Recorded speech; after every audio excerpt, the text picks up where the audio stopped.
ప్రతిరోజు ఉదయం కుచేలిని ఇంట్లో సూర్యోదయం కాదు ఆకలే మేలుకొనేది.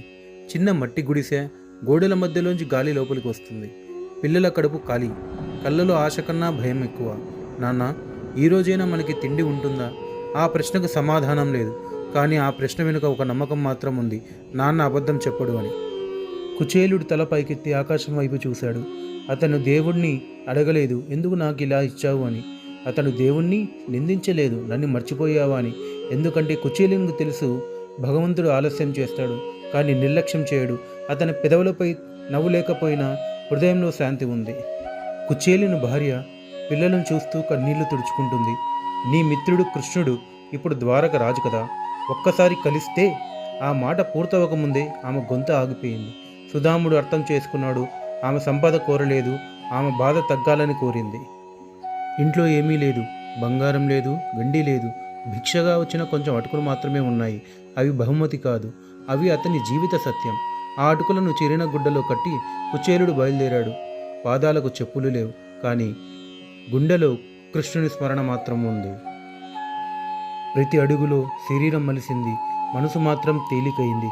కృష్ణ, నిన్ను చూడగలిగితే చాలు, ఏమీ ఇవ్వకపోయినా సరే. అదే అతని ప్రార్థన, అదే అతని అర్హత. ద్వారక ద్వారాల దగ్గర కుచేలుడు ఆగిపోయాడు. లోపల బంగారు గోపురాలు, రత్నాల కాంతి, బయట చిరిగిన వస్త్రాలు, తల వంచుకున్న భక్తుడు.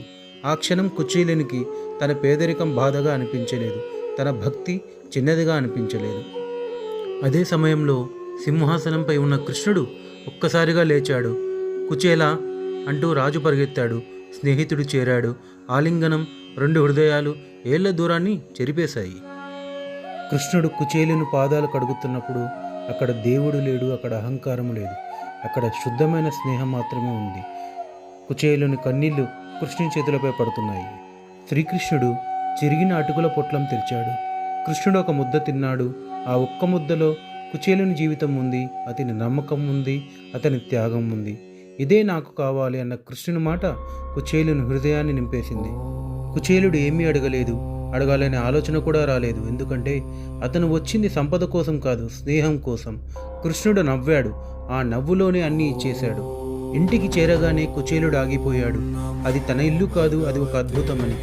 గుడిసె మాయమైపోయింది, పేదరికం కరిగిపోయింది. అప్పుడు అర్థమైంది, కృష్ణుడు మాట ఇచ్చాడు కాదు, బాధ్యత తీసుకున్నాడు అని. అప్పుడే ఈ శ్లోకం జీవితమైంది. అనన్యా చింతయంతో మాం ఏ జనాః పర్యుపాసతే తేషాం నిత్యాభియుక్తానాం యోగక్షేమం వహామ్యహం.